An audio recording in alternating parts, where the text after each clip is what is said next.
We initially departed Southampton, England, and after 2 weeks of cruising, our Princess cruise ship ended her voyage in Copenhagen, Denmark. And we decided to spend 5 days in this city, so we'll spend a few episodes describing things you can do and experience in and around Copenhagen. As our ship approached the port, we could see wind turbines in the sea on a rainy day. Skies were gray, and there was a little bit of a nip in the air.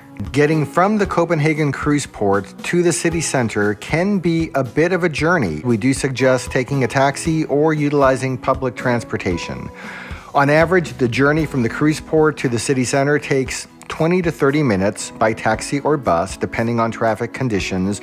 We took a taxi and our journey clocked in at 22 minutes.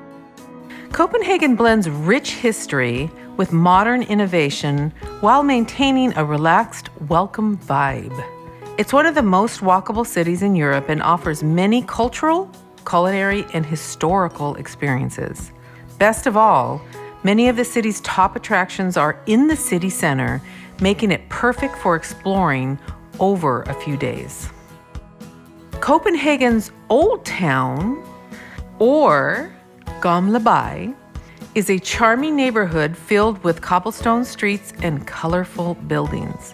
The Old Town dates back to the 12th century. This area is home to some of the city's oldest and most iconic landmarks. As you wander through Copenhagen's Old Town, you'll come across several statues and fountains that add to the area's charm. One popular fountain is the Gefjon Fountain, which depicts the Norse goddess Gefjon surrounded by animals. Other notable statues include those of the past rulers of Denmark. There are statues and monuments everywhere. Indeed there are. And as we got acquainted with the Old Town, we noticed that just a very short walk away from our hotel was one of our first stops, which was the majestic Copenhagen City Hall. This impressive building, completed in 1905, has grand architecture that draws inspiration from various styles, including Gothic and Baroque, and it's quite the sight, and it caught our attention, and we decided to go check it out. Visitors can explore the City Hall's magnificent halls and rooms adorned with beautiful artwork and intricate details. We took a walk inside City Hall and noticed a number of weddings were underway, which is like one of the things that happens at City Hall locations, I guess, yeah? Oh, apparently across most of the globe, this is the way it happens. Yes. Politics and romance all under the same roof. One of the highlights of this City Hall, though, is its famous world clock. Danish artist Jens Olsen created it in the early 20th century, and it displays not only the local time, but also the times of various major cities around the world. Yes, we live in an age today where we're spoiled by the convenience of technology. On our smartphones, we can call up the time of any place in the world in a fraction of a second, but 100 some odd years ago, it wasn't so easy. So this was quite the technological achievement. It was also a fantastic artistic piece. Yeah. It was beautiful. The significance of this clock goes just beyond telling time. It represents Copenhagen's connection to the rest of the world. As an important port city, Copenhagen has always had strong ties to other countries and cultures, and this world clock symbolizes this international connection. The clock also reminds us of Denmark's history as a seafaring nation, with each dial representing a different port city that was important to the country's maritime trade. Another must-see attraction inside the City Hall is its stunning reading room, adorned with colorful murals and ornate decorations and many, many, many books. This room is often used for official events and ceremonies, but visitors can admire it during regular opening hours. We walked inside and I happened to pull a book from the bookshelf and I sat down and started to thumb through it.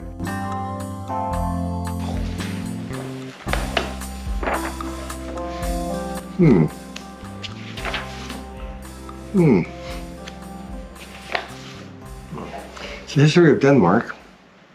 The problem is, it's all in Danish. It has lots of pictures. So look at the pictures. Guided tours of the City Hall are available if you want more insight into its history and significance to Copenhagen's culture.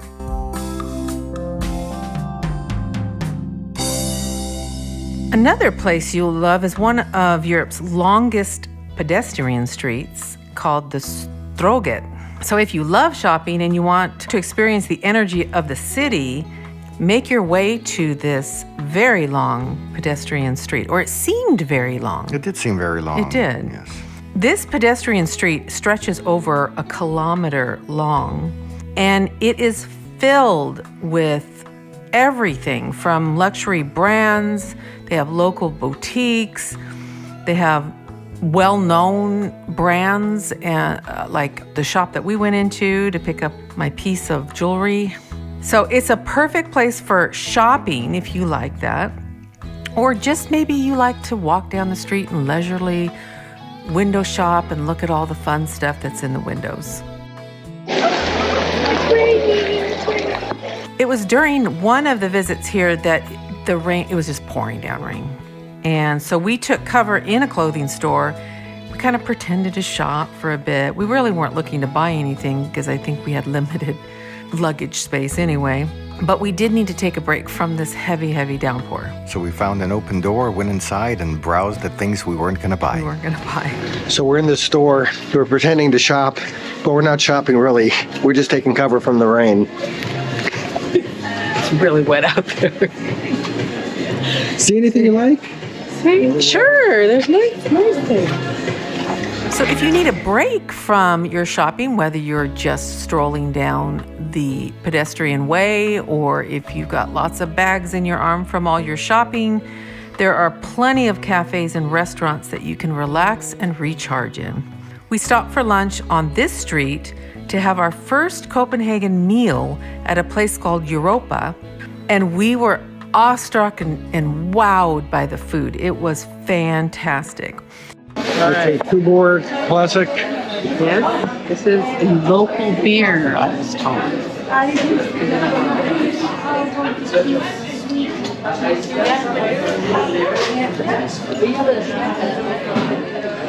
Very light, refreshing, a little bit of a fruity taste to it. A nice little foam on the top. We had a s'moresbrød, which is a open-faced sandwich. I was looking up how to make Danish rye bread because it's so good. I mean, there's like seeds and grains and all kinds of goodness in there. So, very good. Yeah. It's Copenhagen. Not Copenhagen. No. So what did you get there? So this is curried herring. Oh my gosh, it looks great. With boiled eggs. I'm not sure what that is. And this wonderful looking rye bread. So it looks awesome. So those look good. And you got the pickled herring that looks like Marinated. Yeah. how they prepare it in Poland.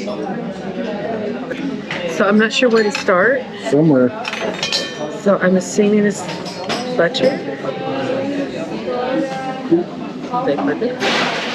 Do it how you want it, I suppose. Oh, look at that. Look at that. Does that look great? So, With capers. And some onion. open face. And a little bit of onion there. And some dip. And some...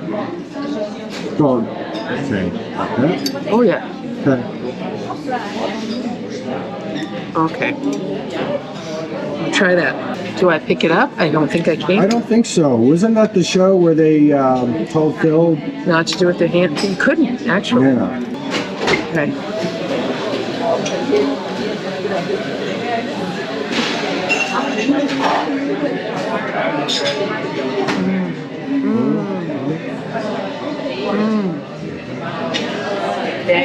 Wow. Yeah, great. Very good. Very good. All right, let's go on to a next stop you might enjoy, which is called the Tower of Wind. So this structure was unveiled recently on July 2nd, 2023, during the World Congress of Architects in Copenhagen. It stands as a beacon of architectural innovation and cultural homage. This captivating structure pays tribute to the historic Tower of Winds in Athens, the world's first meteorological observation station. Its innovative design and cultural significance have quickly made it a must-see for architecture enthusiasts, climate change advocates, and curious tourists, which would be us. Visitors are invited to engage with interactive exhibits that offer a deep dive into meteorology and real-time climate monitoring, providing valuable insight into global climate trends. It stands as a symbol of hope and powerful reminder that sustainable architecture is not only possible, but essential in combating climate change. Integrating adaptability into its design, the Tower of Wind inspires a future where buildings contribute to environmental solutions rather than exacerbate problems. So what they're trying to say is that using this wind power by architecture can help with sustainability for future generations.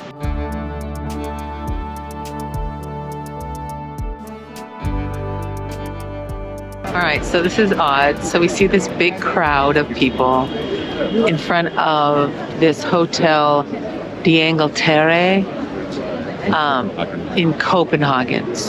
So we kind of asked a couple, and they said they think that Bruce Springsteen is staying in this hotel because he has a concert tour here. So they're all just hanging out, hoping that Brucey baby walks out, and he doesn't even have a concert tonight. He has one tomorrow night. So I'm not sure what all the hype's about. We've been standing here for like 10 minutes. I don't need to picture a little Brucey baby. Crowd was assembled. We knew something was happening. Thought it was going to be important politicians or something. I don't know. But now I feel like we're invested. But this is only going to last so long. Yeah, I'm ready to bamboos. I've seen Bruce Springsteen before. In person? Yeah, in concert. Oh yeah, in concert. Long time ago. Yeah. Yeah. Yeah. Yeah. And if in the days that he didn't trip on stage. If he comes out these doors, he's not singing either. No. No. No. So, anyways, it's interesting. It is interesting. The people are waiting for something. Yeah. Yeah, it is interesting. I've not ever been in front of the hotel waiting for the musician to emerge. This could be minutes. It could be hours. It could be tomorrow. It could be. Yeah. Yeah. All right. And there we go. There was no emergence of Mr. Springsteen. I don't know why these people think he would even come out tonight, because there's no show tonight. And the man can get room service in the hotel. And I'm sure there's a back door too. Oh, you know there's a back door. Yeah, so. Our first dinner was at Flottenheimer. This is an eatery in Copenhagen's trendy Vesterbro neighborhood. It's a cozy yet elegant spot that blends traditional Danish cuisine with modern and international flavors. We were looking for a light dinner and opted for a simple tomato soup and sandwich. It was all really tasty. However, we were floored by the price. At over $60 US, we quickly learned that eating out in Copenhagen would be very costly. It was very tasty, but that was by far the most expensive soup and sandwich I've ever bought. Ever eaten. Yeah. Yes.